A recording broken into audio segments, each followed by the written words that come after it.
महाराष्ट्राच्या मातीतून जर एखादा मराठी पंतप्रधान होत असेल, आदरणीय पवार साहेबांना ती संधी होती पण ती संधी हुकली. आज आज दादा आपल्यामध्ये नसले तरी आदरणीय सुनेत्रा वहिनी आहेत आणि त्यांच्या रूपाने जर महाराष्ट्राला पहिल्या महिला मुख्यमंत्री भेटत असतील तर या निर्णयाचा आनंद होईल. भारतीय जनता पार्टी जी महायुतीमधली आमचा मोठा भाऊ आहे त्यांनी हा दिलेला शब्द पाळावा. म्हणजे तुम्ही संघ प्रचारक आहात की कमिशनर ऑफ पोलीस आहात हेच लोकांच्या लक्षात येत नाही. नक्की आनंद होईल. महाराष्ट्राच्या मातीतून जर एखादा मराठी पंतप्रधान होत असेल, आदरणीय पवार साहेबांना ती संधी होती पण ती संधी हुकली. आता त्यानंतर मराठी पंतप्रधान नक्कीच व्हावा. दिल्लीचेही तख्त राखीतो असं जे महाराष्ट्र गीतामध्ये म्हणतो आपण ते याच अनुषंगानं. त्यामुळे मराठी पंतप्रधान जर कोणी होत असेल तर उद्धव साहेबांच्या जशा शुभेच्छा आहेत तशा आमच्याही शुभेच्छा त्यांना असतील. आता मराठी पंतप्रधान इथून जर कोणी गेलं मराठी पंतप्रधान व्हायला तर ती जागा जर खाली झाली तर महाराष्ट्राचे मुख्यमंत्री पण दुसरं नाव असेल. त्याच्यामुळे मराठी पंतप्रधान होण्यासाठी जे कोणी इच्छुक आहेत त्यांना आमच्या शुभेच्छा आहेत. त्यांनी नक्कीच व्हावं आणि त्यांना देशाचं प्रतिनिधित्व करण्याची संधी मिळावी. आणि महाराष्ट्राची जर जागा रिक्त होत असेल तशी काही तर महाराष्ट्राचं प्रतिनिधित्व पहिलं महिला मुख्यमंत्री म्हणून कोणीतरी केलं पाहिजे असं मला वाटतं. आता माझ्या मनातलं महाराष्ट्राचे मुख्यमंत्री अजितदादा होते. आषाढीची वारी आली का आम्ही अजितदादांना पांडुरंगाला साखळा घालायचो का दादा मुख्यमंत्री झाले पाहिजे. आज दुर्दैवानं दादा आपल्यात नाही आहेत. आज दादा आपल्यामध्ये नसले तरी आदरणीय सुनेत्रा वहिनी आहेत आणि त्यांच्या रूपाने जर महाराष्ट्राला पहिल्या महिला मुख्यमंत्री भेटत असतील तर या निर्णयाचा आनंद होईल आणि अर्थातच हा सर्वांना आनंद होईल. यात काही दुमत असण्याचं कारण नाही. पण मात्र त्याकरता दादांच्या म्हणजे जे काही आमदार दादांसोबत आहेत ती संख्या वाढली पाहिजे. 2029ला विधानसभा लढताना आपण अजितदादांचा विचार कसा जनतेमध्ये घेऊन जातोय, जास्तीत जास्त आमदार निवडून आणून मग ते स्वप्न पूर्ण होईल. अर्थातच या उद्धव साहेबांनी दिलेल्या शुभेच्छा आहेत. थोडा विनोदाचा भाग जाऊ देऊ पण महाराष्ट्रात सध्या फास्ट ट्रॅक कोर्टाच्या या निकालानंतर न्यायाचं राज्य शिल्लक आहे असं म्हणायला हरकत नाही.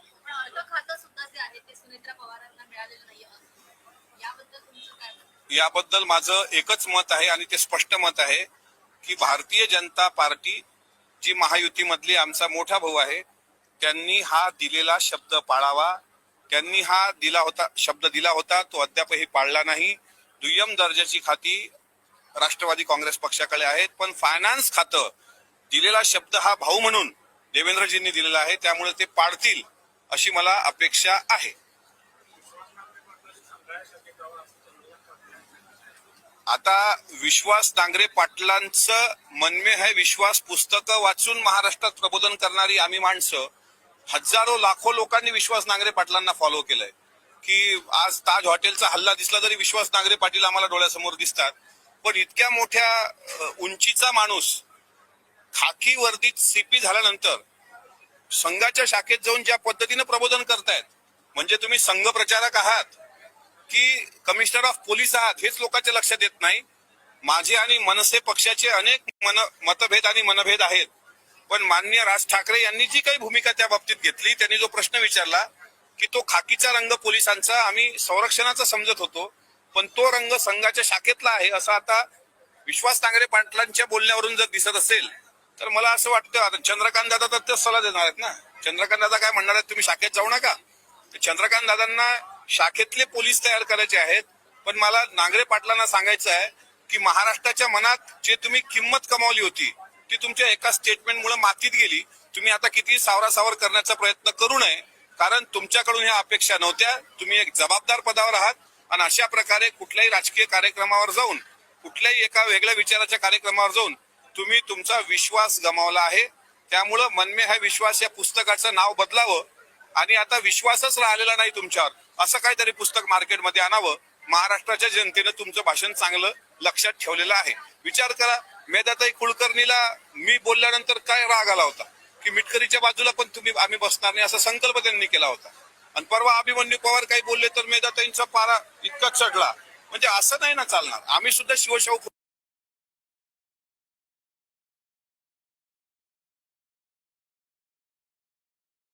आंबेडकरांचे विचार मांडणारे महाराष्ट्रात लोक अद्याप जिवंत आहेत हे विश्वास नांगरे पाटलांनी लक्षात ठेवावं.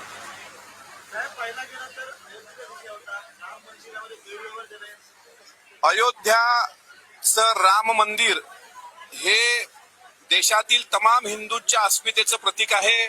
प्रभू रामाच्या नावाने केंद्रात राज्यात सत्ता सरकार स्थापन झालेलं आहे आणि त्याच राम मंदिरातल्या दानपेट्या तिथली विटा चोरी गेल्या असतील तर असंच म्हणावं लागेल, सीता मैया भी परेशान है इन लोगों के काम से और सारे पैसे खा गए उनके पति के नाम से.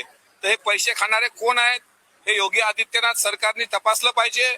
आणि जनतेच्या भावनेशी जो खेळ झाला, आता मला सांगा, एका मुसलमानाने जर समजा तिथं काही पेटी चोरली असती किंवा शिवाजी महाराजांच्या झिरे टोपावर एखाद्या मुसलमानाने काही झेंडा लावला असता हिरवा, तर महाराष्ट्र डागडोंब उसळला असता.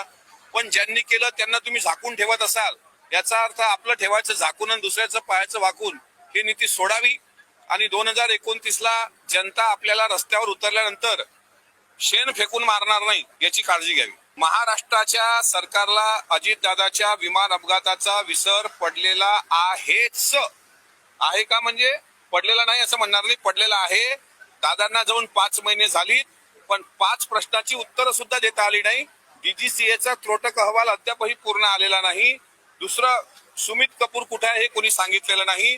देवगिरीचा सीसीटीव्ही फुटेज अजून आलेला नाही. आणि महत्वाचं ब्लॅक बॉक्स मुरलीधर मोहोळांनी घरात लपून ठेवलाय का की आणखी कुठं ठेवलाय हेही अजून समाजाच्या समोर आलेलं नाही. त्यामुळं अजितदादांना न्याय देण्यात हे सरकार, म्हणजे दुसरीकडे आमच्या चिमुरड्या मुलींना नसरापूर प्रकरणात न्याय भेटला, त्याचं स्वागत आहे सरकारचं. पण अजितदादांच्या बाबतीत तुम्ही न्याय देऊ शकले नाहीत, या बाबतीत मी सरकारचा जाहीर निषेध व्यक्त करतो. महाराष्ट्राच्या मातीतून जर एखादा मराठी पंतप्रधान होत असेल, आदरणीय पवार साहेबांना ती संधी होती पण ती संधी हुकली. आज दादा आपल्यामध्ये नसले तरी आदरणीय सुनेत्रा वहिनी आहेत आणि त्यांच्या रूपाने जर महाराष्ट्राला पहिल्या महिला मुख्यमंत्री भेटत असतील तर या निर्णयाचा आनंद होईल. भारतीय जनता पार्टी जी महायुतीमधली आमचा मोठा भाऊ आहे त्यांनी हा दिलेला शब्द पाळावा. म्हणजे तुम्ही संघ प्रचारक आहात की कमिशनर ऑफ पोलीस आहात हेच लोकांच्या लक्षात येत नाही.